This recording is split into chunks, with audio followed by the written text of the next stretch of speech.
Pwesto na, pwesto. Kapais na. Balik na, pwesto, balik. Kapais na. Kapais na. Sa babaw. Sabay-sabay pa. Sabay-sabay. Bilang ako, 1, 2, 3. Okay. Video yan, video.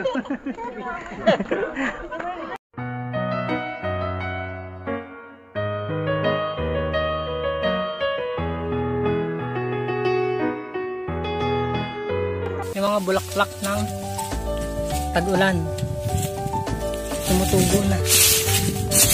Dapat ngayon ay tag-ulan na. Pero hanggang ngayon mainit pa din. Yan. What's up mga ka-adventure? Ngayong araw ay pupunta ako ng Sitio Buswak.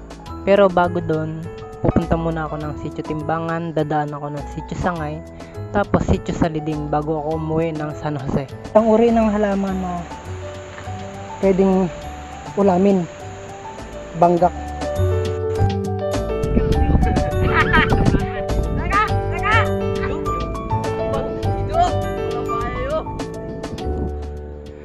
Ngayon nga mga ka-adventure, nandito kami ngayon sa Sitio Upper Q1. Nakasalubong namin dito yung mga katutubo na nagkakarera ng kabayo. Nagtanong-tanong nga tayo ng tungkol sa kabayo dahil balak ko ang kumuha ng kabayo para sa pag-akyat natin sa bundok. Madalas po ba kayo nalaglag sa kabayo? Ilang beses na po kayo nalaglag sa kabayo? May ilang beses na po? Mga 5. Dapat tibayan lang ang kapit. May tungtungan naman po yan sa paa, no? Ay, wala kayong tungtungan sa paa? Di ba dapat may tungtungan sa paa? Paano nyo po pakainin yung kabayo? Parang kalabaw lang din. Tapos pag pinapainom po, tubig lang. Eh paano po malalaman pag may sakit yung kabayo? Papansin na lang yan, Brad. Kita mo, namlay. Parang wala siyang gana. Kagyan o kaniwang maskin. Kabayo. Hindi po ba mahirap mag-alaga ng kabayo? Pero yung kabayo, tulad po ng baka yan. Kahit mainit, walang problema? Kainitan. Hindi po yan kaya nila yung yung init. Oh. Sa bagay, ang kalabaw kasi kung mapapansin mo, lumulublob sa putik eh. 1 hour later.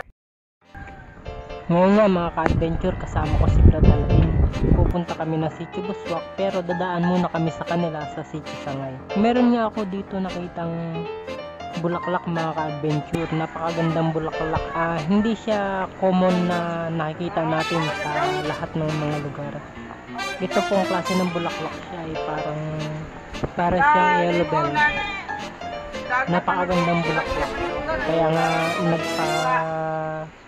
buhay ako kay Brad Alvin ng ganito, sabi niya sa tagulan na lang. Pagkagaling nga namin sa Sitio Sangay ay diretso agad kami ng Sitio Buswak. 2 hours later.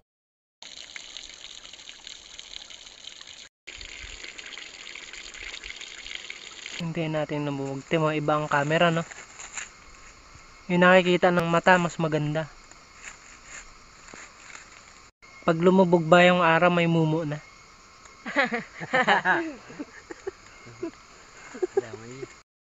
Yun na, wala nang araw.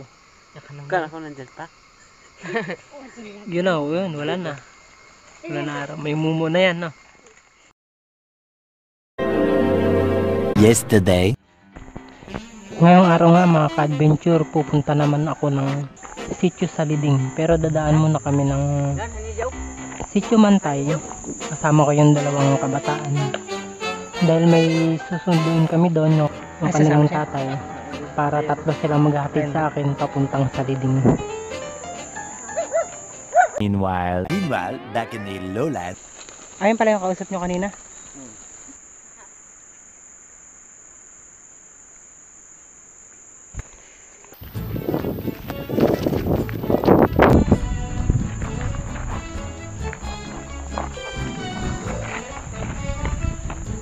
Pag nandulas, dire-diretso, no? Hanggang baba. Dahan-dahan.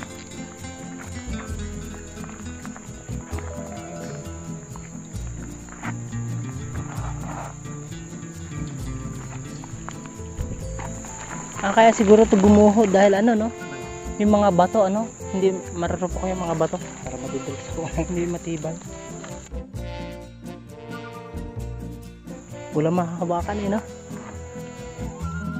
Ang galang hindi tatawsas kan lupa.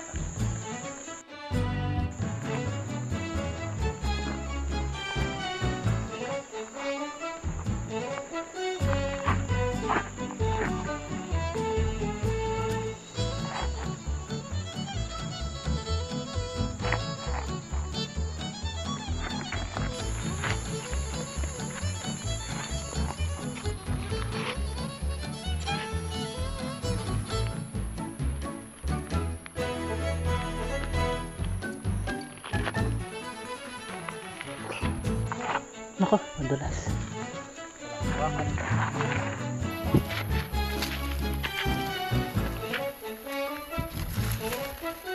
Parang uling, no, yung mga bato.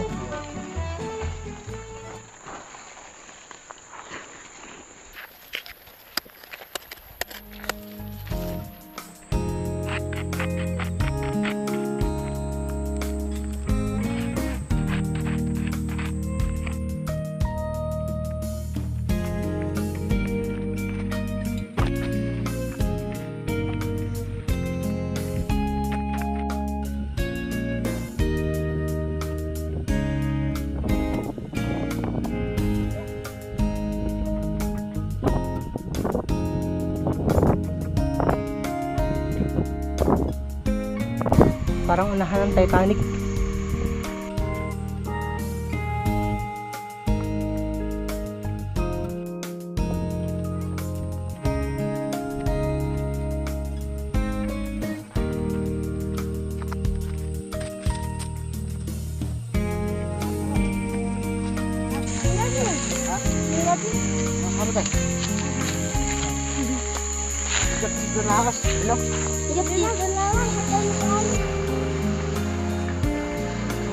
May nadaanan nga kami ditong ilog na amoy krudo dito sa may bandang Sitio Saliding na ito. Sakop na ito ng Sitio Saliding.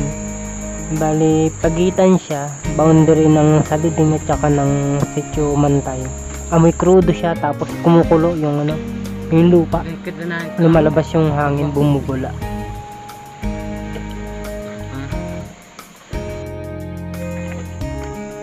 Yan, dingding nila, balat ng puno. Para siyang ano, plywood. Parang plywood.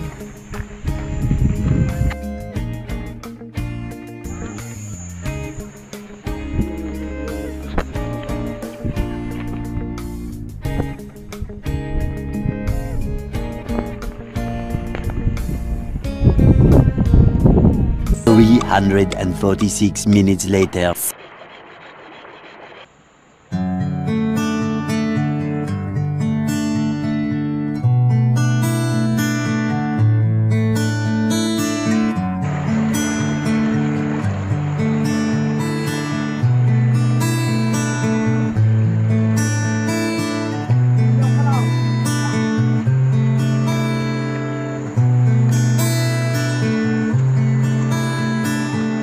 Ano po inuuli nyo? Naatas sila.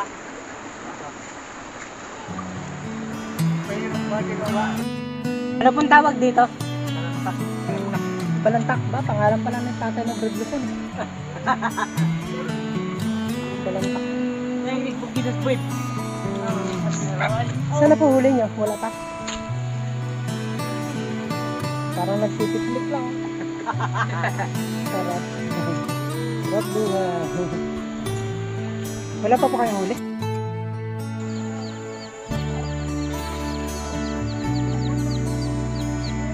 Pati manok, kung di maiwan sa bahay, walang magpapakain. Kaya sinama na rin si picnic.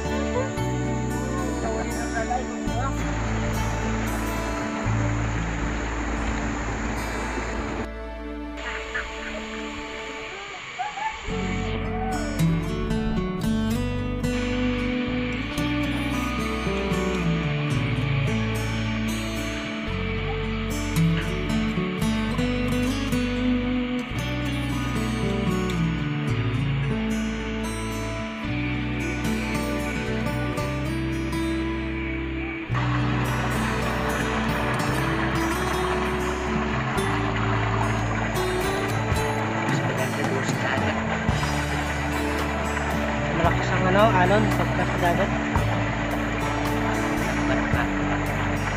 Oo, maganda paglangat.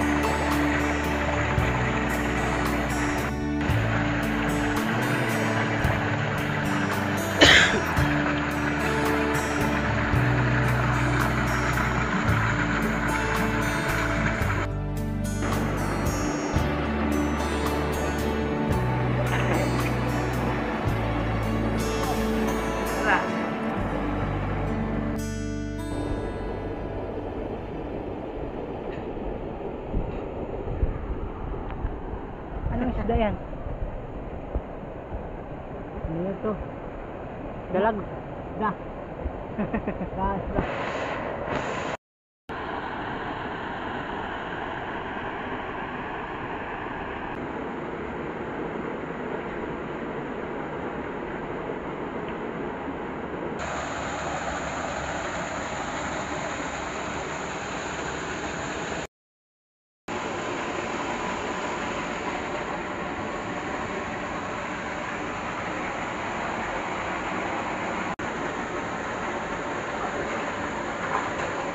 Parang sa ilalim ng building na. Ganyan kalalaki yan, ha? Oo. Laki ako. Aba.